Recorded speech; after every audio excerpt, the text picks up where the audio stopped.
Hello friends, have you ever wondered why English is such a popular language? Why are you expected to know English if you want to move ahead in your career? Not only in India, in most of the countries in the world, you are expected to be able to speak in English in addition to your mother tongue. What is so special about English?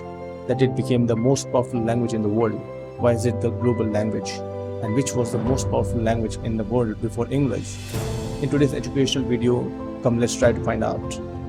Like most languages, English has evolved through generations of speakers.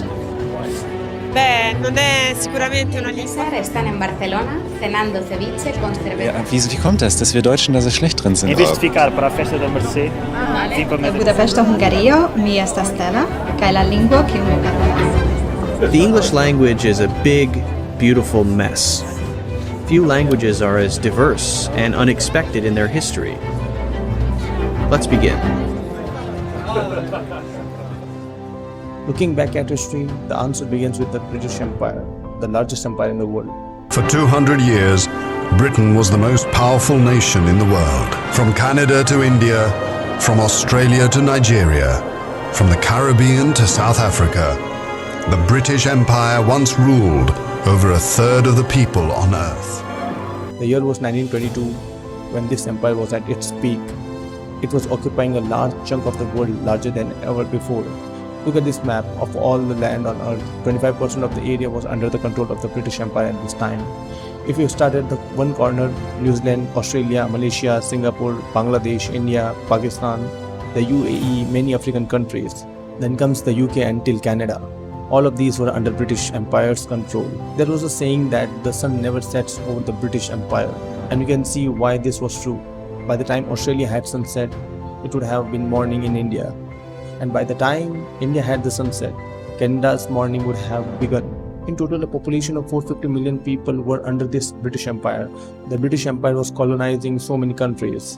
And the people of the colonies, if they wanted to have a good career, if they wanted good jobs, then they had to learn English language. That's why in the colonized country, English was considered the language of the elite. If you were educated and had a good job, then of course you would know English. But what happened when the hold of the British Empire started breaking away? By the 1950s, why most of the colonies had gotten their independence, or they had begun a strong independent movement. The British had to leave the country and had to give independence to these countries. One of these countries was India. Even after getting independent in most of the colonies, English remained as an official or the national language. Why? There were different reasons in different countries. Take India for example. When India's constitution was being drawn up, the Constituent Assembly discussed this in detail, whether English would be used as an official language in India or should Hindi be used only. Should Hindi be made into the national language?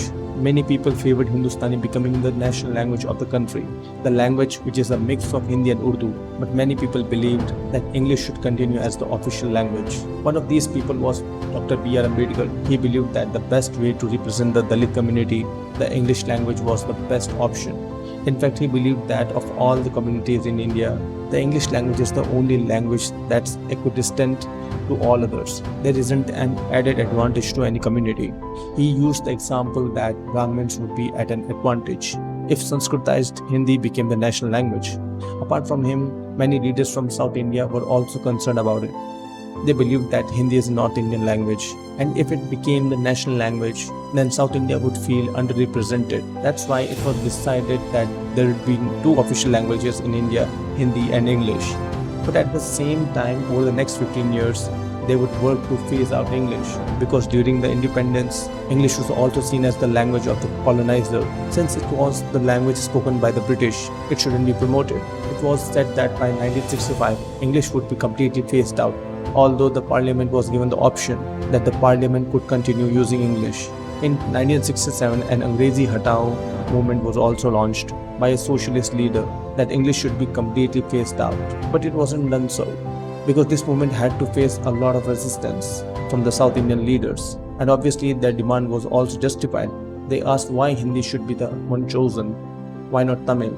And because of this reason, English is still an official language. America's story is somewhat similar to this. The United States of America was colonized by many countries: Britain, France, Spain, Netherlands, but the major portion belonged to Britain. So when the USA got the independence from the Britishers, they realized the importance of having a national identity. and that language plays a very important role. They decided that this language would be English, which would unite the various states. You might be surprised to know this, but at that time, many languages were spoken in the USA: French, Spanish, Dutch, German, but English was given priority to the extent that by the early 20th century, several states banned teaching in foreign languages in schools. It was only in 1923 that the Supreme Court of the USA struck down the private language education restrictions. The story that I told you till now explains English being spoken in the countries colonized by Britain. But what about the rest of the countries in the world? No one forced the other countries to use English. The answer to this is hidden in the last 50 to 70 years. In World War II, the Allied countries defeated the Axis countries. Allied countries like Britain, America, and France defeated countries like Germany, Japan, and Italy. The first point is that the countries that win a war of this scale, their culture dominates over the world. Since English was being spoken in Britain and the USA, it dominated the world. The second important point was that after the end of the World War II, the USA was one of the only countries that didn't incur huge losses. The developed European countries were devastated. Their economic growth had crashed. But in America, a large economic boom was seen after the end of the World War II. After the 1950s, America came up as a superpower along with the Soviet Union. With the help of capitalism, American businesses started to spread all around the world. The top business schools started teaching in English. English became the language for trade and business. The musical bands from America were releasing their works in English and started becoming popular worldwide. Additionally, the same thing was seen with the filmmakers. Hollywood films and American television series became global sensations. America had the best technologies in all these aspects. Due to this, the American culture spread throughout the world. World War II is said to be a very important reason for this, because many people believe that if Germany and the Axis powers had won World War II, then perhaps German would have been the more dominant language in the world. Perhaps the trades and business taking place globally now would have been in German, because in most of Europe, German language would have been imposed on most European countries had Adolf Hitler won. But this is purely theoretical.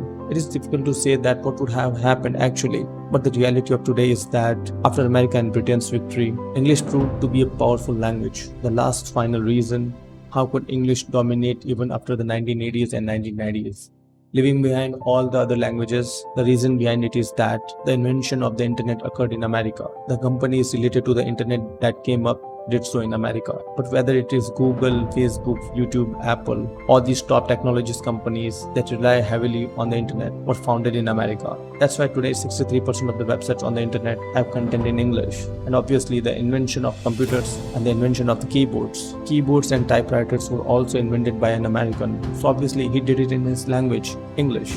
So that's why initially the computers had English keyboards only, and so all these websites were developed in English. It was only after the age of smartphones that websites in other languages started becoming more common. And through the touch screens of smartphones, keyboards in other languages started being developed. Before smartphones, keyboards in other languages were very rare. So friends, because of all these reasons, today in 2023, English has become the most powerful, the most important, and the global language. But is English the first global language? The story that I told you started after the British Empire was established. What happened before it? Was there another global language before English? The answer is yes.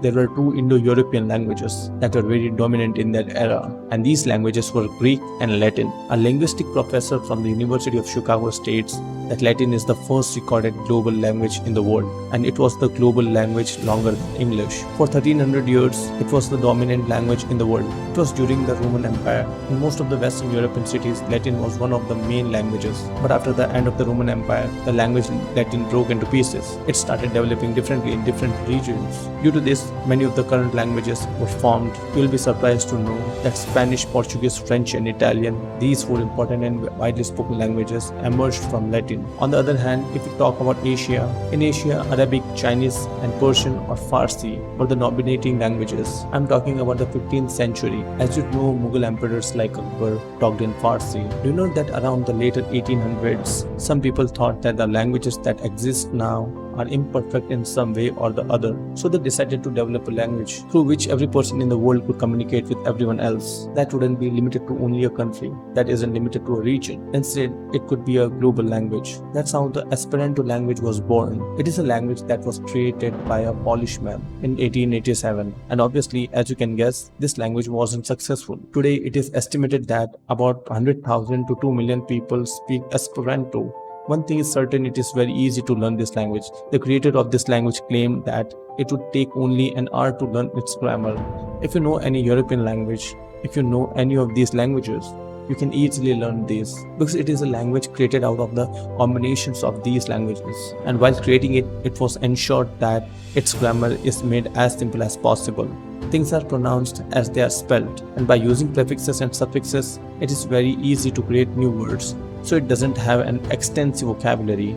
It has 28 alphabets, and if you compare it to English, it is missing alphabets like Q, W, X, Y, because he felt that these alphabets are a bit useless and are not used much. So they are replaced by some alternative alphabets for sounds that are not normally signified in English by any special alphabets. I hope you found this video informative as always. If you want to watch more such videos on similar topics, comment below to let me know. Let's meet in the next video. Thank you so very much.